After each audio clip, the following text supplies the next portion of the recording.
Here in Richmond, landlords are now on notice. No longer can they put off maintenance or ignore bugs and mold. Last night, the city finally launched a rental inspection program after years of debate. Richmond reporter Madison McNamee shows us how it works.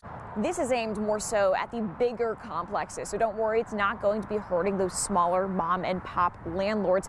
But the city is going to be looking at areas that have had repeated issues in the past, making sure those landlords are finally held accountable. In a time where renters are desperate for lower costs, Richmond is making sure landlords don't take advantage of that as City Council unanimously approves creating a rental inspection program. Don't get me started on the black mold issues that I've seen also. All I'm asking is that you help us to hold these landlords accountable. Neighbor after neighbor lining up Monday night to share why it's needed after nearly a decade of debate. It is very difficult for renters to address building code maintenance issues when their landlord can evict them with no recourse or protection against repercussions for that. The city still has to decide which areas will be part of the program and proactively inspected. Councilmember Stephanie Lynch tells me she already has somewhat of an idea. Right there in our own backyard with our own public housing authority, and then I think holding some of the private landlords accountable as well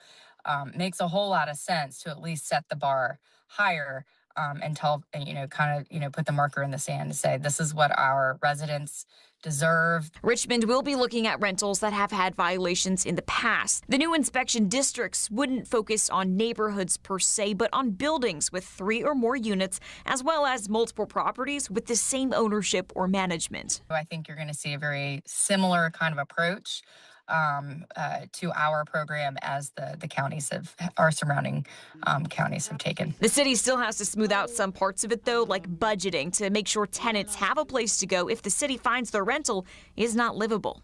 And I'm told we should start to see those inspections roll out sometime in the spring or summer, if not sooner. In Richmond, Madison McNamee, 12 on your side.